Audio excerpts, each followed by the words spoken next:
ሰላም እንዴት ናችሁ ቤተሰቦቼ? ሼፍ መሰረት ነኝ። አሁን የምንሰራው የአትክልት ዳቦ ነው። ወደ ግብአቱ ዱቄት፣ እርሾ፣ ቤኪንግ ፓውደር፣ ማሻሻያ፣ ለብ ያለ ውሃ፣ ጨው ናቸው።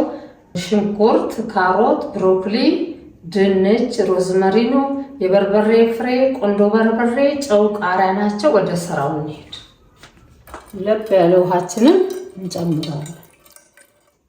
አንድ የሾርባ ማንኪያ የሚሆን እርሾ፣ ግማሽ ሾርባ ማንኪያ ቤኪንግ ፓውደር፣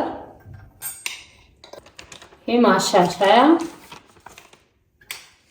ማኮፈሻ ያው እንደ ፓውደር። ዱቄታችንን ግማሽ ኪሎ ትንሽ ይቀረዋል፣ አልሞላ። እናዋህደዋለን። ትንሽ ዘይት እንዲያፍታታው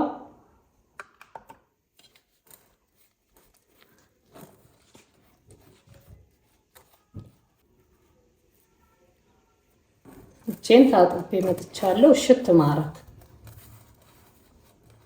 ዋናው እሽት ነው፣ ዳቦን ወደ ኩፍፍ የሚያደርግል። ትንሽ ውሃ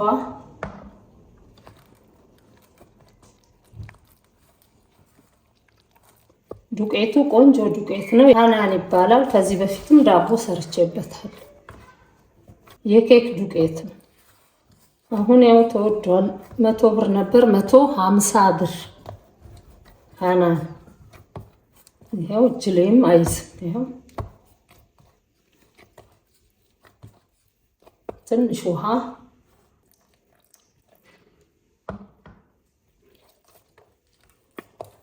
እኔ በትንሹ ነው፣ እናንተ በዛ ማድረግ እንደ ቤተሰብ ይቻላል። ይበቃዋል።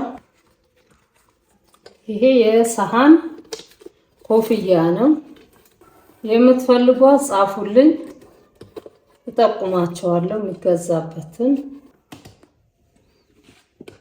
ይሄው ንፋስ አታስገባም ነው ላስቲክ ምን ከማለት ይሄንን በቃ ይሄ ኩፍ ይላል። እሺ መጥበሻችን ግሏል። ዘይት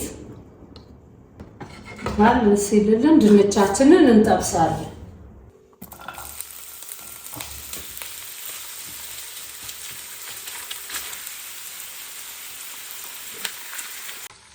ይሄው ድንቻችን አጋም መስሏል። ቆንጆ ነው።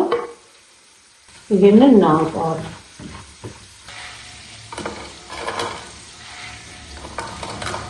በስላይስ የተከተፈውን ሽንኩርታችንን እንጨምራለን።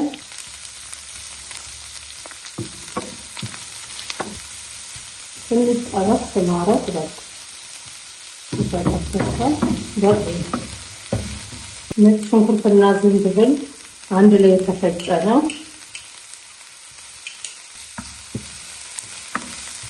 የተቀቀለ ካሮት፣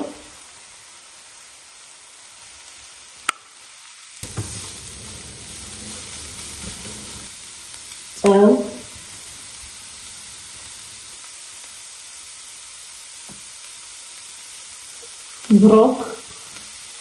ብሮኮሊ ይጣፍጣል። ቆንጆ ነው።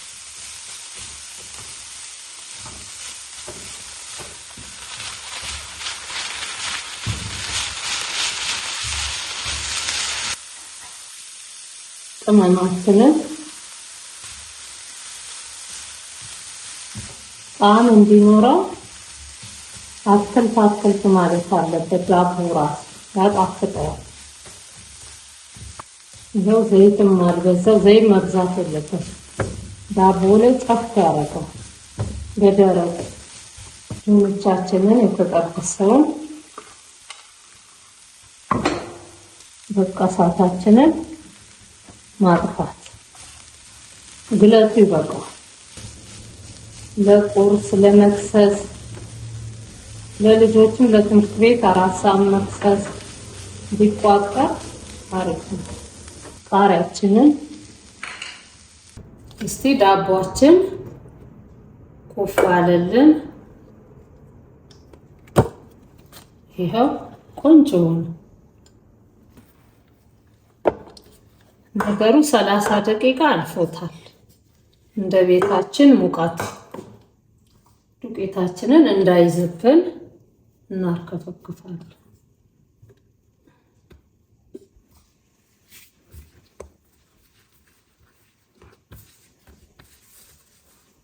ቆንጆ ነው። ይሄው ኮፍ ብሏል። ዳጥ ዳጥ እናድርገው።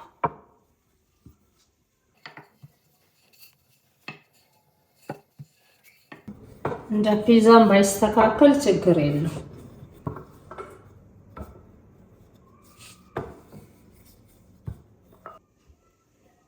እስቲ በሳህንም መለካት ይቻላል።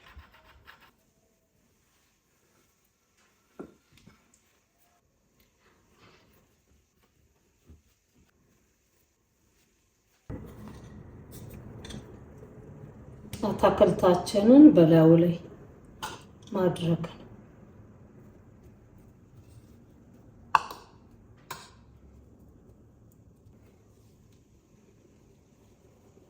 መድፈን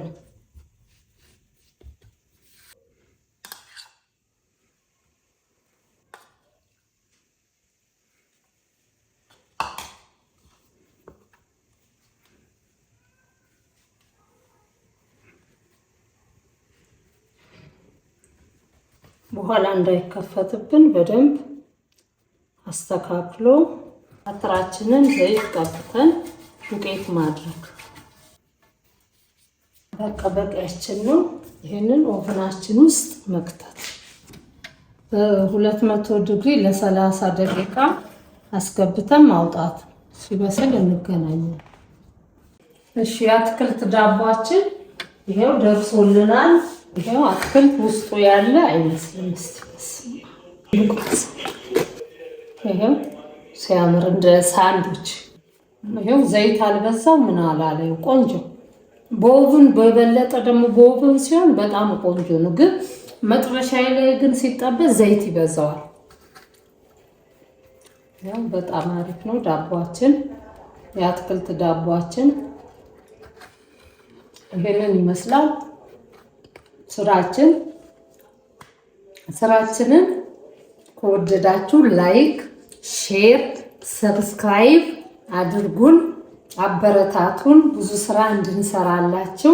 ይሄ ደግሞ ማሻሻያ አንዷ ጠይቃኛለች ምንድነው ብላ ማሻሻያው ቶሎ ኩፍ ያደርጋል። እንደዚህ ማጂማክስ ይባላል። ማሻሻያ ነው። በጣም ቆንጆ ነው። ከስንዴና ከበቆሎ የሚገዛ ነው። ሱፐርማርኬት አለ። ለፍጥነት አሪፍ ነው። ግዙትና ተጠቀሙት።